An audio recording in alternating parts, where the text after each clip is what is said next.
It's time for Steve and Rick's POTcast.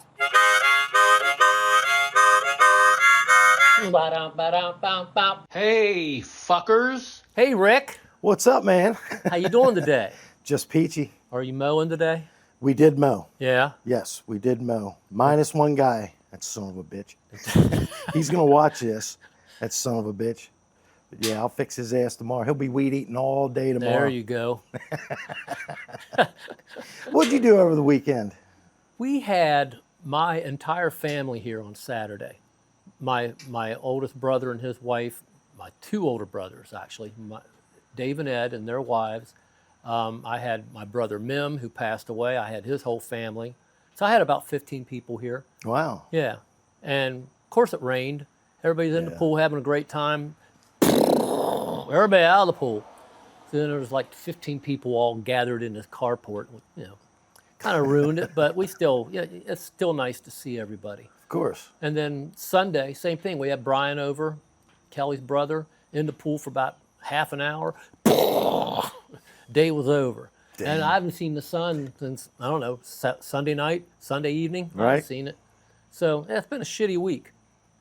Did Kelly cook on Saturday? Of course. Well, then it's all good. She had pulled pork and pulled beef and coleslaw and all kinds of good shit. I have a new barbecue person. Yeah? Who's going to be able to hook us up with the meals like we were getting from the other guy. Uh-huh. Yeah. Okay, yeah, good. Yeah, I'll get with Kelly on it. Okay. This just happened yesterday. The guy sent me a message. Nice. So we're good. Anything? That was the weekend. You do anything this week? I got my ass pulled out.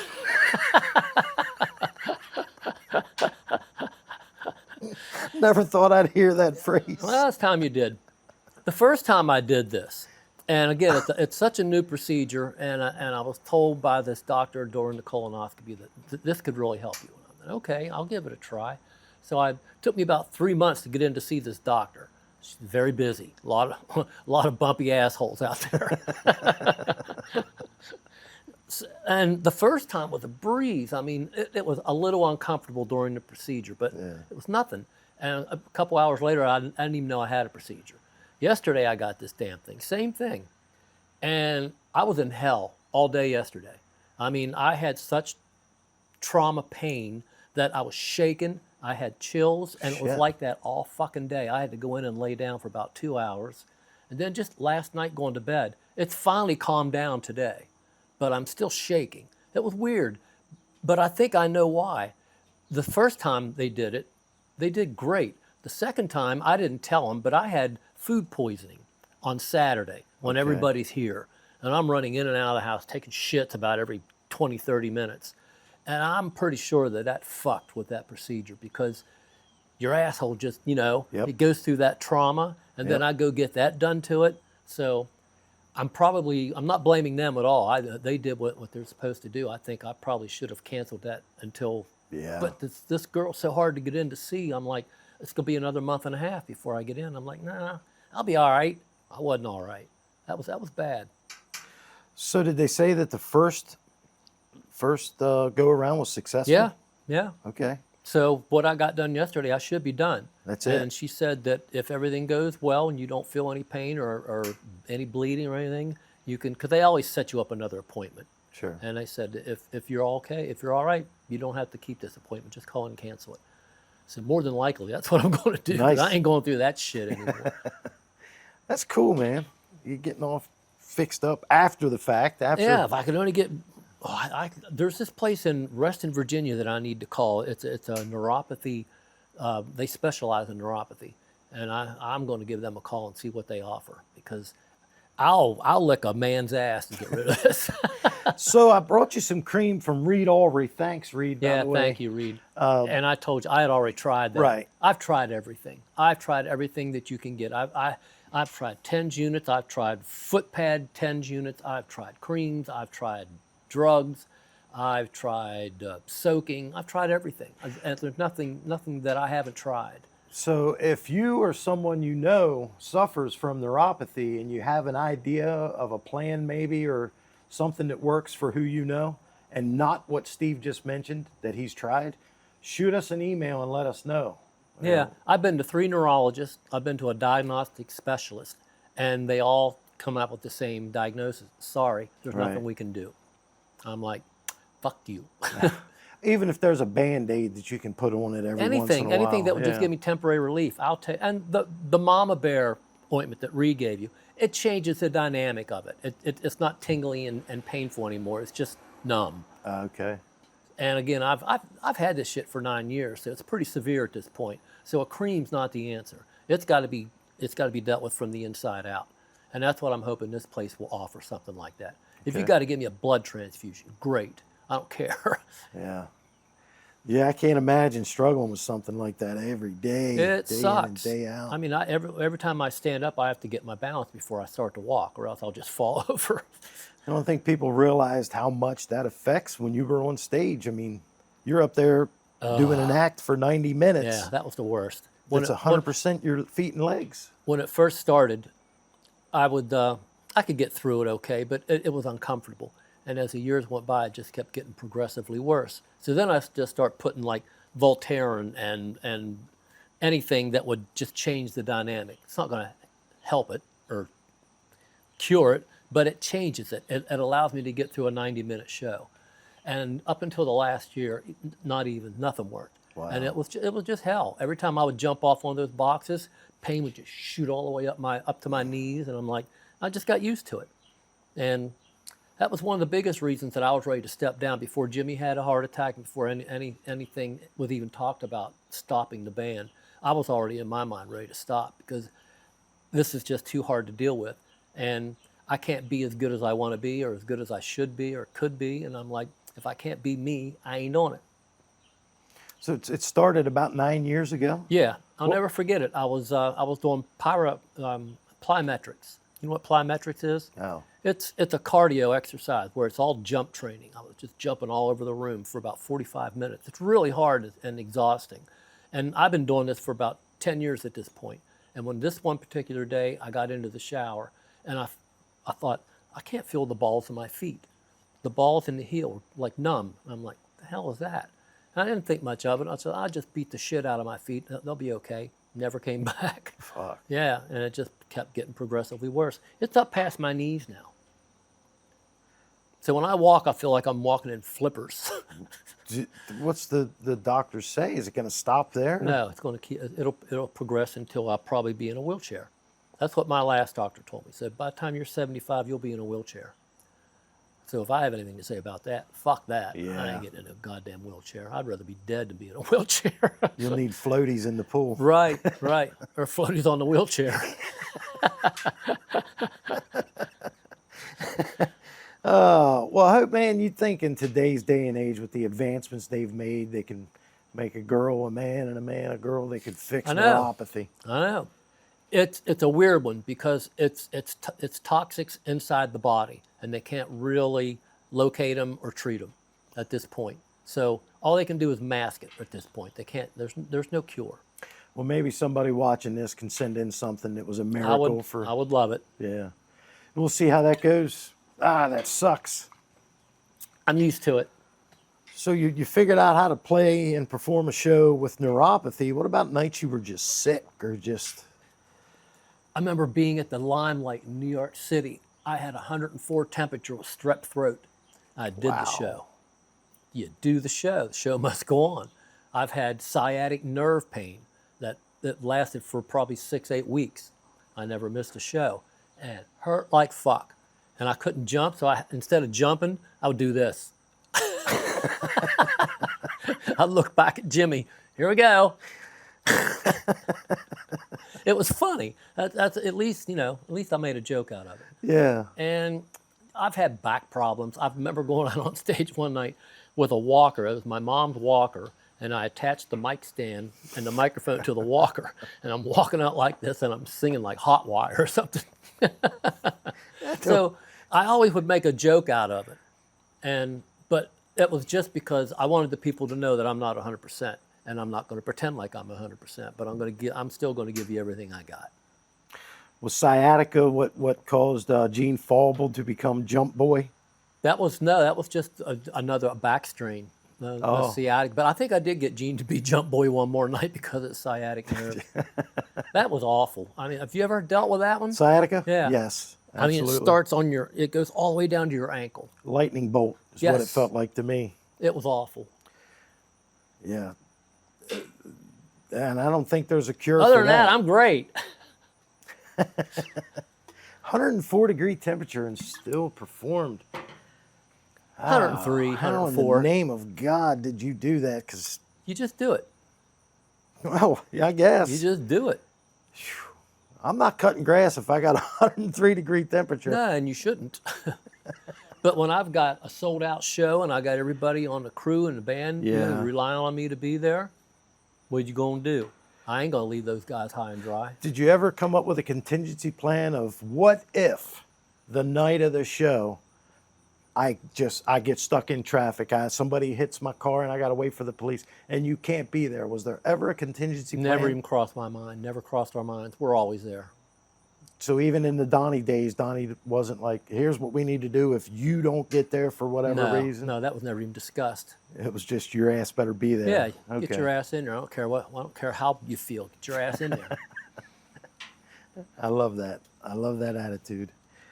KIX videos. Let's talk about them a little bit. All right. Because the first two were shitty. Very, very shitty. There was no videos from the first album because there was no MTV yet. Right. Second album, MTV just started. And the ones that they made us do were the songs that they made us record that we didn't even like. So we started, I think, with Burning Love, Body Talk. Okay. And then we did Cool Kids in the streets of New York City. And they sucked. They were fucking embarrassing. That's the ones that Beavis and Butthead made fun of, Cool Kids. So they sucked, and we knew they sucked. They were like $5,000 each. You can't make a video in that day and age for $5,000. So we knew the next time we do this, we got to do it right. So the third album, the video was Cold Shower.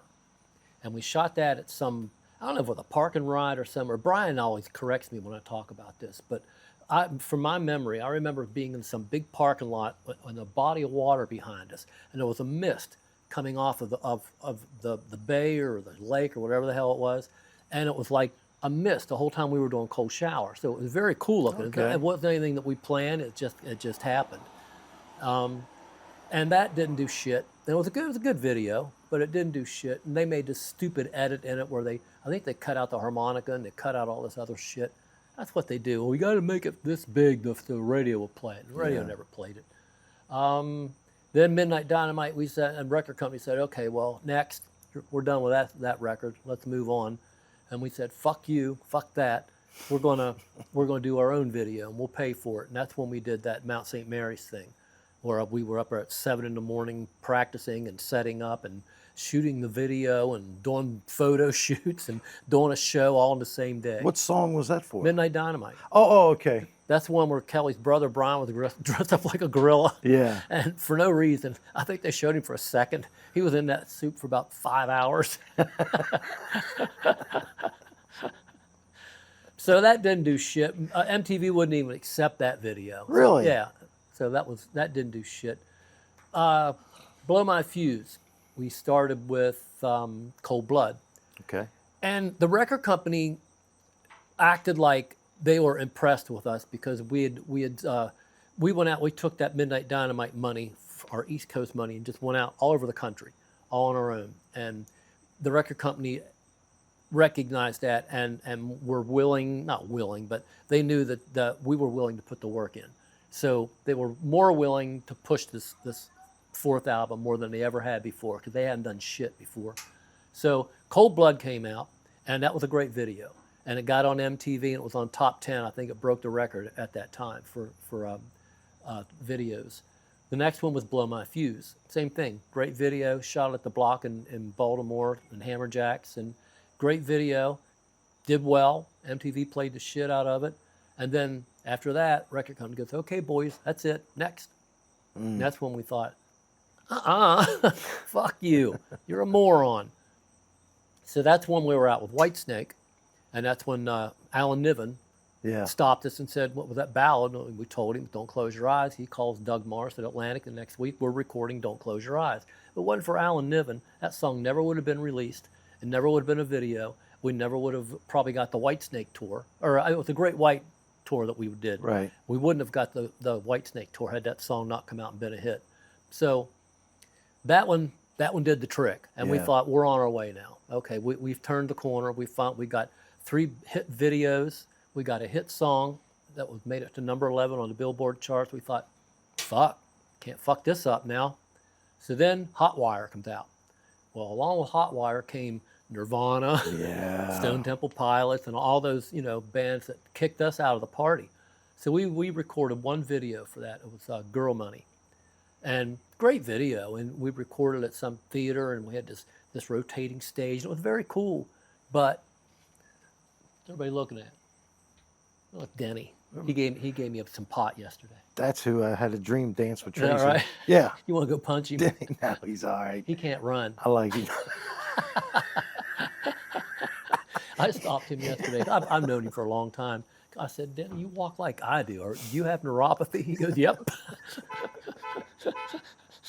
Jesus. Yeah, that's going around. It's popular. I didn't know You should knew get Denny. it. I should. I'm going to look into it. Yeah, mow a lawn with neuropathy. See how fun that is. Fuck. I did it up until you said, I got you. I'll mow your goddamn lawn. Yeah, that don't sound like fun. No. Shit. So that was our video experience. Girl Money. Girl Money was our last one. Yeah, and we didn't make anything for show business because we pretty much put that out on our own with CMC Records, and that didn't do shit. Didn't do anything. That's when we knew it was over, and we couldn't keep a lead guitar player. We couldn't. I think Jimmy Kay left, and then Pat Dement left, and we're like, what are we doing? Donnie wanted us to take a pay cut, which we were already only making $500 a week. He wanted us to make $350 a week. I'm like, I can't live on $350 a week. I got 2 kids and a house payment, and the fuck. Yeah. So that's when I decided it's time to go do something that I can make some money. And that's when I started to teach. Then a year later, I started Funny Money. 96. Yep. Wow. Well, back to the videos for Hotwire. There's a fan made, and they made it look official as hell on YouTube. Yeah, I saw it. It's where they set it to the Freddy Krueger, and if you haven't seen it, it's on YouTube. Cold Chills. It looks legit. They've even got the bottom left-hand info corner. Yeah. That on MTV would say the band, the record. Yeah, I saw company. that. That was well done. It was very cool, and I think Book to Hypnotize with the right minds on it could have been the coolest fucking video ever. Yeah, I agree. Because of the lyrics to that song. Yeah. What you could do with a video. Yeah. Man, that's such an underrated album. Everything about you guys were underrated, but show business, man. Well, so we many never had great our songs. record label let us down for the first 3 records, and we finally broke through on the 4th. And then after that, when the whole industry changed, they were done with us, and they still wanted us to make another record. And we're like, why don't you let us off this label, because we're not getting along very well. And we made a deal with them to give them a live album to get off the label. So that's when we did KIX Live at College Park, and we got off the label and went with CMC and made show business, and that was a career. Do you remember how many the KIX Live sold? I have no idea. No. Because we were out of the loop at that point. Okay. So Atlantic would never tell us. Who knows? Right. I don't think it did great, because that was a throwaway. We just gave it to him because we wanted off that label, because we were tired of being treated unfairly. See, even for me and everyone listening, it's so weird to hear this behind the scenes stuff, because as a fan, it was like a new album would come out and you thought, oh man, everybody's happy. The band's happy, the fans are happy, MTV's happy, this record's out. And to hear, oh, it was just a throwaway, a thank you, so we can get the hell out of here and moving on. That's the business. Yeah. Pulling the curtain back on all of this. It sucks. It's been a hell of a run, Rick. Yeah. 46 years in KIX. Yeah. Christ. Hell of a run. Shit.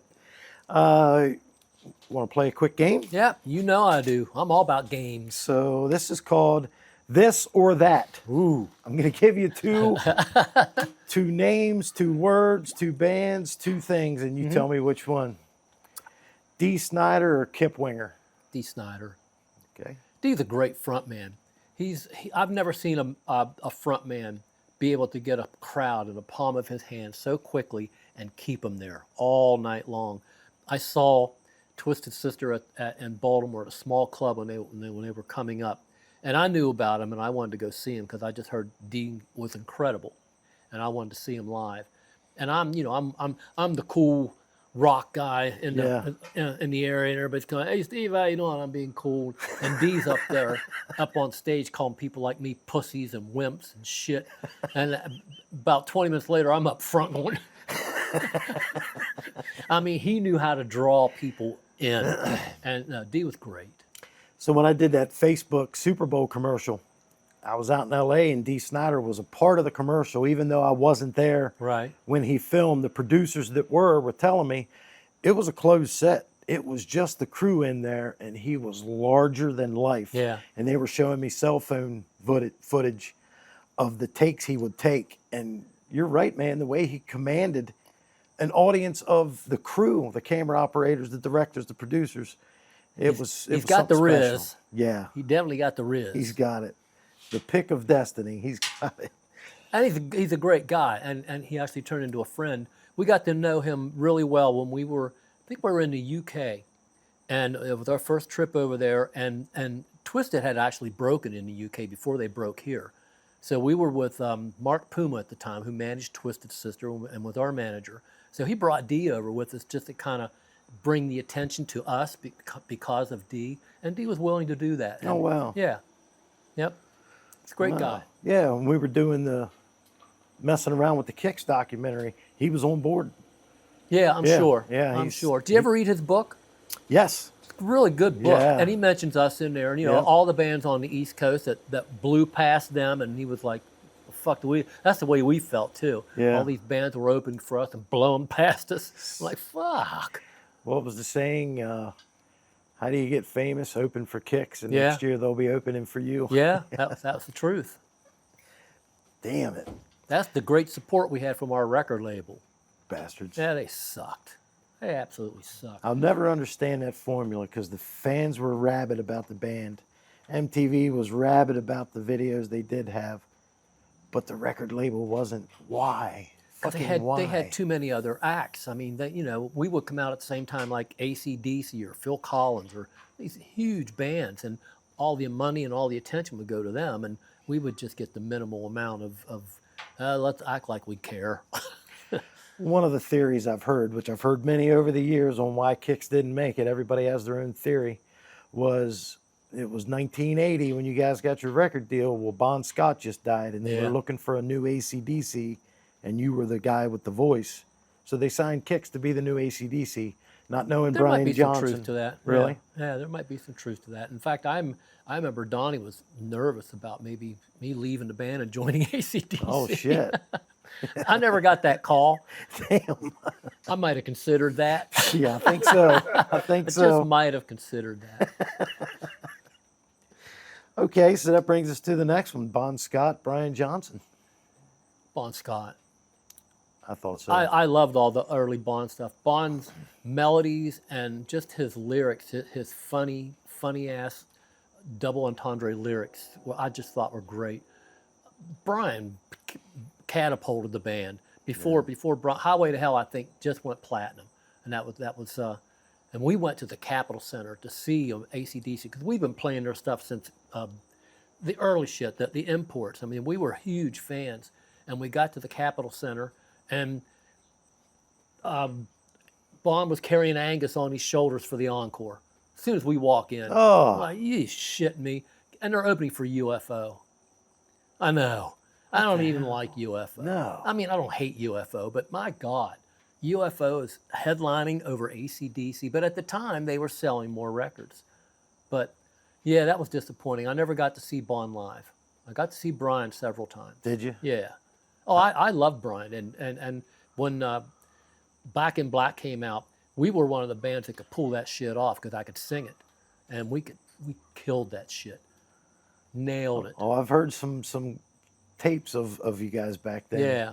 Yeah, we Early could kill. 80s. I could sing just like Brian. Yeah. Yeah, I was good at emulating singers. That's what gave me my ability to shift my voice around, because I could be Robert Plant, I could be Steven Tyler, I could be Mark Farner, I could change my voice, I could be Alice Cooper, I could just emulate whoever I wanted to emulate. I'm even in the studio. Donnie would go, put a little Alice Cooper in there, put a little Steven Tyler in there, and I know exactly what to do. Yeah. Yeah, come to think of it, yeah, I mean, listening to all the covers you guys did, you didn't just sing them, you did emulate. Sure. Yeah. You learn people's styles and you tricks, and you steal from them. Just we all steal.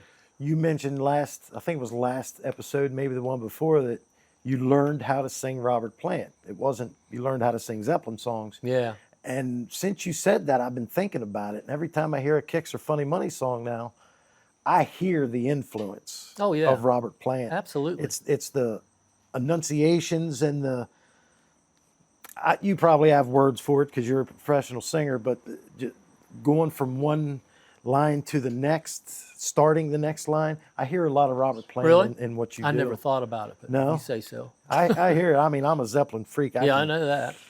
And I'm hearing it more now that you said you learned how to sing Robert Plant, not Led Zeppelin. Yeah. Okay, well, here we go. All right. Alice Cooper or Robert Plant? Oh, hard one, huh? That's a tough one. I love Alice Cooper. Alice is one of my biggest influences when I was starting out. But how can you go against Robert Plant? Can't. You can't. He's the god of rock. Yes. Should be a statue in every town. I don't know about that. But you should have one at your house. I thought about it. I do have a big painting above my fireplace this Australian artist did. It was You have one at the badass. Institute too. That's really cool. Oh, that's the big mural behind the desk that says music is for every person on the planet. Mm-hmm. Robert Plant said that back in the 70s. So almost a tie, but Robert Plant edges him out. Is that what you're saying? Just. Okay. Just. I didn't want to put these next two against Robert Plant. Speaking of Alice Cooper, I don't know if anybody knows this or not. Are you familiar with My Chemical Romance? Absolutely. Yeah, great band. Yeah. That Black Parade album was amazing, Yes, and it they was. toured and they did great. Alice Cooper opened for them in New York When? just past weekend. No. Yep. And in Philadelphia. Alice Cooper's opening for My Chemical Romance. That didn't fly with me at all. I'm like, what the fuck is that? That's a favor. That's not. I don't know what that is, but that insulted me. I can't imagine how. There must have been some major money involved in order to pull something like that off.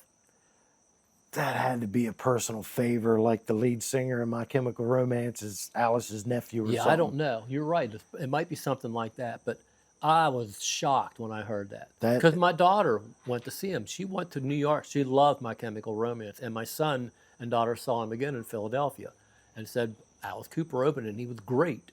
Wow. Yeah. Are they coming near here? I don't know. I don't think so. If they played Philly, they would have already played DC, Yeah. Baltimore. Yeah. Damn, I don't think that was. I don't remember seeing that. Unless I didn't Alice know was in about it. small letters Yeah. under My Chemical. That's crazy. That's crazy. Because I saw Alice open for the Scorpions, and I thought that was even crazy. Yeah. Last I saw Alice, Hailstorm opened for him at Jiffy Lube, and God damn, that was a good show. He just must not care because he ranks above all these bands he's opened. Yeah, for. he's a very humble, down to earth guy. Very nice guy. Wow. I mean, My Chemical Romance, I could tell you maybe 2 songs, and Me they're too. good. Yeah, but I could whip off 12 of Alice's stuff. Supreme songs. All right. I didn't want to put these next two against Robert Plant because you'd break my heart with Robert Plant involved, but Mick Jagger, Paul McCartney. Oh fuck. I got to go with Paul. He's Yeah, a Beatle. that Fuck surprises yeah, me. He's a Beatle. Mick's the best frontman of all time. No, hands down, the best.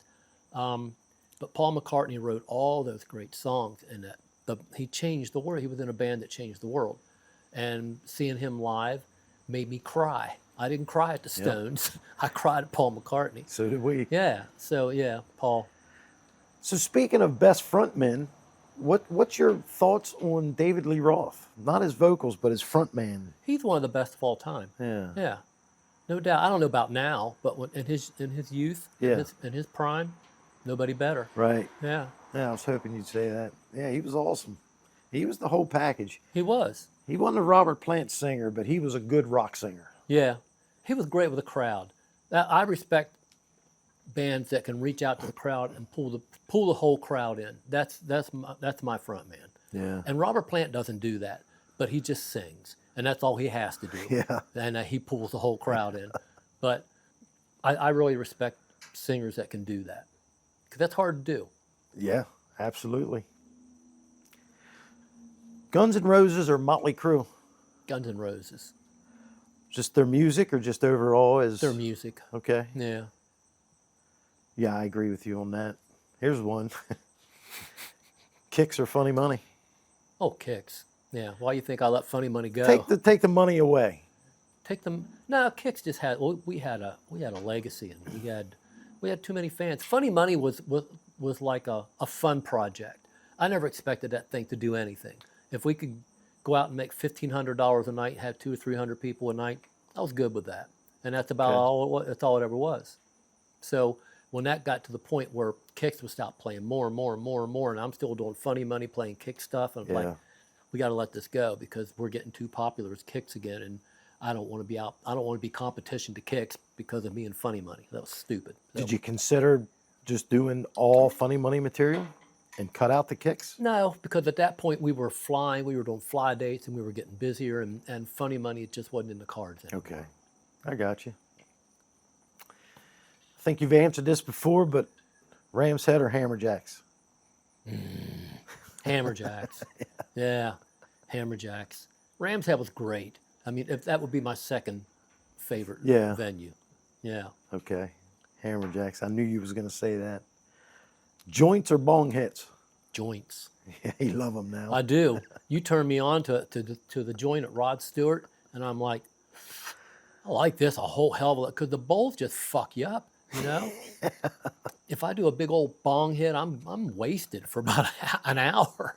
But the joints, you can take your time. You're not, you know, you're just like you're smoking a cigarette. You look so much cooler smoking I a look joint. great when I'm smoking a joint. I take pictures of me. Get a selfie of me. I was worried about that at the show, that people saw where we were sitting and was zooming in on you to take pictures. So, man, there's going to be pictures of him smoking joint at Merriweather, and Brad's going to see it and say, Steve, I gave you those seats, and you're out there smoking joint. I can't believe nobody else was smoking pot. We were the only ones that I saw. I didn't smell it anywhere else No, either. I didn't either. I couldn't believe it. Well, we were up Yeah. and to the side. I'm sure there were other people just, But yeah, I'm getting into joints more. yeah. Bottle of beer or a shot of Jack? Both. Both right after One each goes other. hand in hand with the other. At least in my hand, Jack, Rolling Rock. Gathering of friends at home or a beach vacation? Gathering of friends at home. We do this all summer. We do this we've had you and Tracy over. We got Jeff Burrell and his wife coming in this weekend. So we do it almost every weekend. You're definitely the biggest hosts I know. We should get a day with Jamie and Hunter and you and I and just spend a day at the pool before the season's over, because it's almost over. If you be into that, Jamie. Get Kelly to cook some burgers, something really easy, fast, fun. Enjoy a couple hours in the pool and talk Can't some do that. shit. Jamie would be rating her food all fucking day. Burger? I'll do Looking burger for review. There you go. looking for dust bunnies or shit. All right. I don't know why these two always felt pitted against each other in my eyes, but Billy Joel and Bruce Springsteen. I don't get that at all, because they're from New Jersey. I would put Billy Joel against Elton John. You know, that makes more sense. Piano Man. Yeah. I like Billy Joel over Elton John, but I love Elton John too. Yeah. Did you watch the documentary on Billy Joel? Yeah. It's great. Oh, no. Oh, you got to watch that. No, It's 5 hours, but it's Okay. great. No, I didn't see it. Yeah, I love Elton, but Billy Joel just had, I don't know, he's a little more rocked out, maybe. Well, Elton rocked out too. I don't know. I'd give him a tie, maybe. Who was you had? No, Bruce Springsteen. Never been a Bruce- fan. Never me liked neither. Bruce. Never liked him. Nope. The fuck is that? He does make his face like you Yeah. just did, almost like a Muppet. He's got that underbite. Yeah. Boy!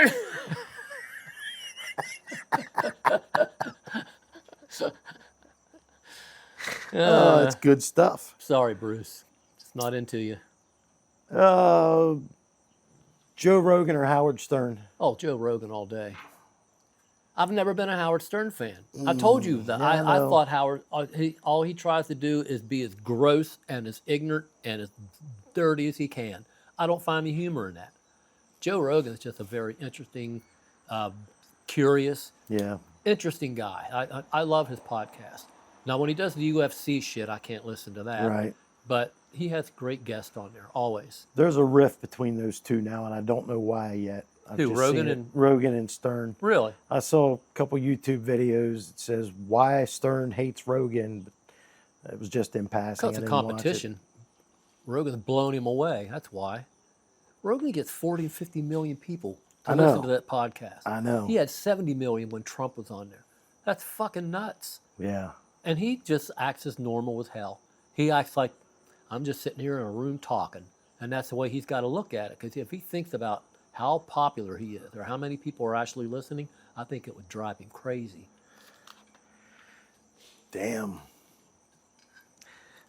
Jamie, am I right that it's been 37 minutes? Wow. I didn't even get to the 3 pages of stuff. Well, we were got to more get to. stuff. Yeah. No, I'm saying I didn't get to the 3 pages. Let's read an email or All two. right. I have a couple good ones of those that we didn't get to last week.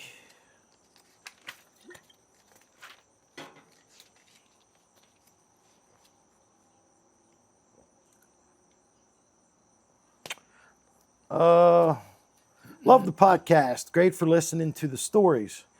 How did the band get back together without Donnie and use the name? I would think that since he was a control freak, he wouldn't let anyone use the name.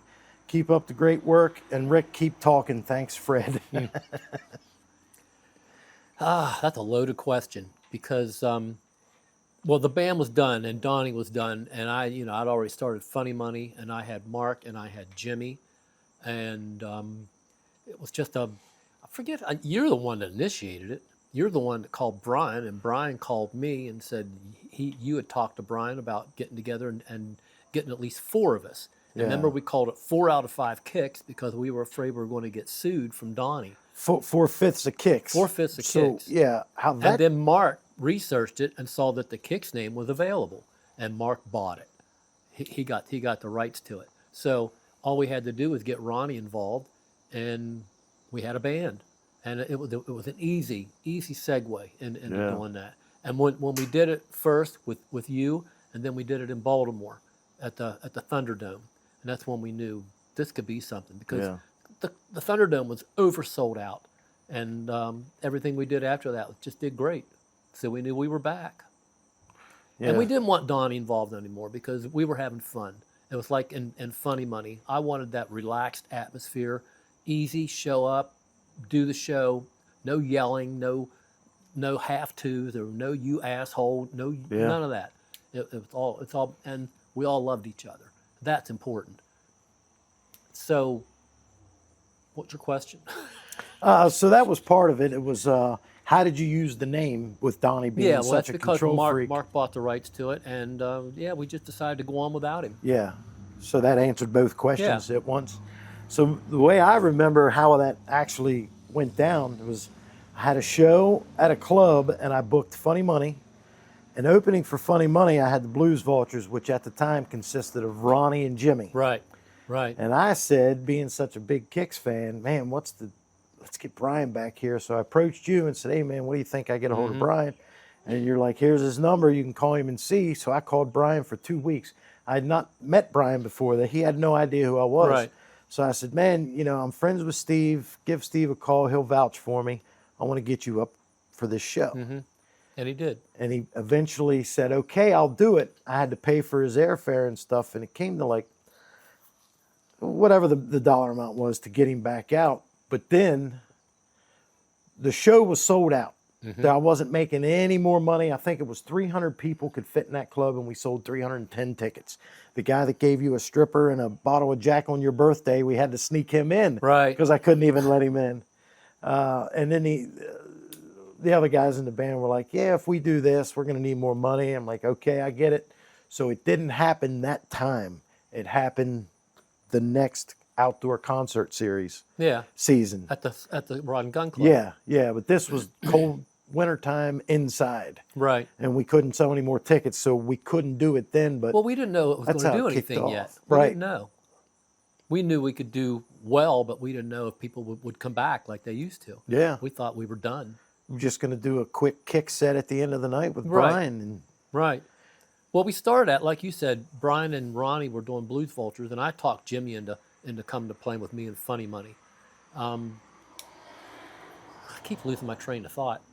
yeah, Brian wasn't in Blues Vultures. No, but when Right. when Blues Vultures would open for Funny Money, Ronnie would always join us at the end of Yeah. the night. We'd do like 3 or 4 kick songs for an encore, and that got the excitement going. That got things churning. Yeah. And that's when you throw Brian in this mix. We got something special. Well, Donnie was in the mix at that point. And I got his information from my brother who was a cop. Ran his name, got me his information. So I was actually going to go see Donnie. And then You'd have regretted that. I won't say who. Another band member called me up and said, "Hey, if Ronnie's involved, I'm not. Donnie. I'm not coming." Or Donnie's if in- Donnie's involved, I'm not. Right. So I won't say who that was, but I'm like, okay, not a problem. And then so I got rid of the Donnie thing, and Well, we knew Mark could just be plugged right in and Yeah. do a great job and make it so much easier and so much more fun. yeah, with no nightmares. Right. Yep. No drama. No horse shit. Right on. That's it for today. Well, thank God. But time flew by. Yeah, that was good, Rick. Yeah, good Yeah, questions. I agree. Right on. Keep picking my brain. We'll do that. All right, bud. See you next week. See ya.